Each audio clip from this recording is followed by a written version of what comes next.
अगर आप सभी लोगों ने एक एनिमेटेड फिल्म या एनिमे देखी होगी, कभी ना कभी तो ऐसा लगा होगा कि ये बनता कैसे है और इसका पीछे का प्रोसेस क्या होता है। तो आज की इस वीडियो के अंदर हम इसी चीज़ को जानेंगे, ये फुल एनिमेटेड फिल्म को बनाने का प्रोसेस क्या होता है।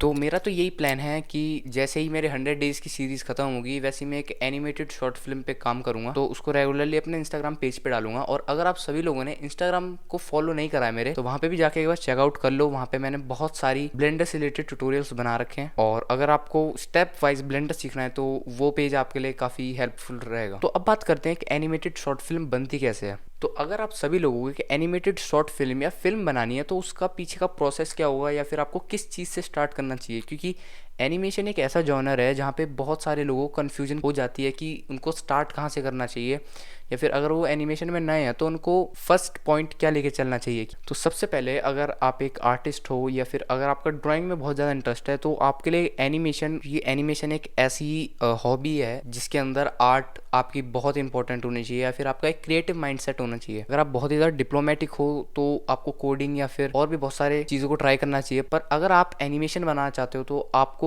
क्रिएटिव होना पड़ेगा, और आपकी ड्राइंग स्किल्स भी उसमें मैटर करती है। तो अगर आप एनिमेटेड शॉर्ट फिल्म बनाओगे अपनी, तो पहला स्टेप यही रहेगा कि आपको अपनी एनिमेटेड शॉर्ट फिल्म की राइटिंग बहुत स्ट्रॉन्ग करनी पड़ेगी। क्योंकि राइटिंग बहुत ज़्यादा मैटर करती है किसी भी मूवी को एक्सप्रेस करने में।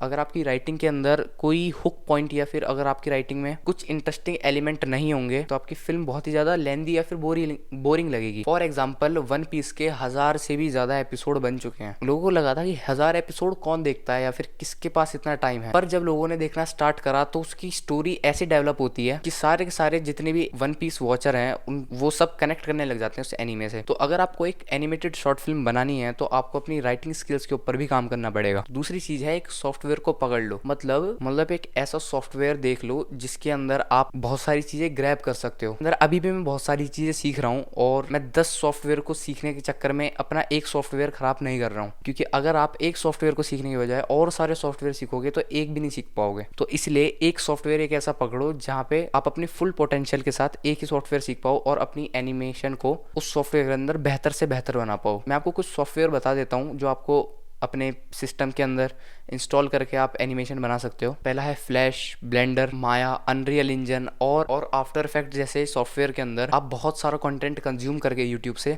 उसके अंदर एक ना एक सॉफ्टवेयर के अंदर तो आप पक्का मास्टरी हासिल कर लोगे। तीसरा एलिमेंट है कैरेक्टर डेवलपमेंट, या फिर आपका जो मेन कैरेक्टर है, लीडिंग कैरेक्टर है, उसकी डेवलपमेंट करना बहुत जरूरी है। अगर आप किसी भी कैरेक्टर की राइटिंग लिखते हो, सपोज मैंने कुछ कैरेक्टर अपनी शॉर्ट फिल्म के अंदर ले लिए और उन पे मैं कुछ चीजें लिख रहा हूँ, उन पे मैं कुछ पॉइंट लिख रहा हूँ, तो उनकी बैक स्टोरी, या फिर अगर आप कोई कैरेक्टर लिख रहे हो तो उसका नेचर, उसका बिहेवियर, सारी की सारी चीज़ों को नोट डाउन करना बहुत ज़रूरी है। क्योंकि इससे ही एक प्रॉपर कैरेक्टर बनता है। अगर आप इन सारे स्टेप्स को मिस कर दोगे तो आपके सारे के सारे कैरेक्टर एक ही जैसे लगेंगे, और वो बिल्कुल भी डिफरेंट साउंड नहीं करेंगे एक दूसरे से। तो इसलिए एनीमे के अंदर हम सारे के सारे कैरेक्टर से बहुत ही ज़्यादा कनेक्ट कर पाते हैं, क्योंकि एनीमे या फिर एनिमेशन फिल्म्स के अंदर एक कैरेक्टर को अच्छी तरीके से लिखा जाता है, और उसकी बैक स्टोरी के आगे आने वाला फ्यूचर सब कुछ नोट डाउन करा जाता है, इससे कि एक फुल्ली पॉलिश्ड कैरेक्टर हमें देखने को मिलता है। और लास्ट है एसेट कलेक्शन। आपके पास एक कलेक्शन होना चाहिए एसेट्स का। मतलब एक कैरेक्टर कुछ सेट ऑफ एसेट्स को कंटेन करता है। एग्जाम्पल से समझते हैं, आपने डोरेमोन तो देखा ही होगा। तो डोरेमोन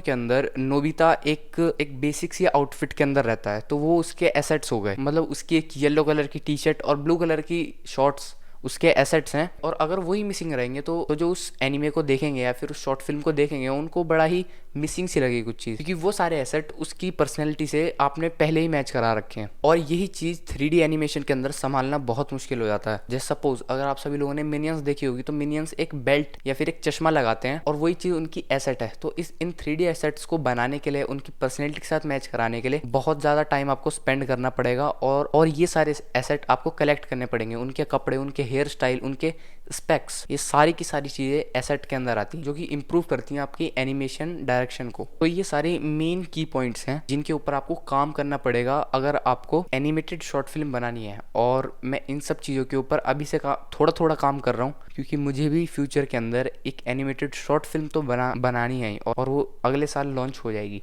तो अगर आप सभी लोगों को इस वीडियो से कुछ वैल्यू प्रोवाइड होती है तो कमेंट्स में ज़रूर बताना। और तो जिन लोगों ने भी मेरा इंस्टाग्राम नहीं देखा है, डिस्क्रिप्शन में लिंक है, आप वहाँ से मेरा इंस्टाग्राम चेकआउट कर सकते हो। अंटिल देन मिलते हैं दूसरी वीडियो में।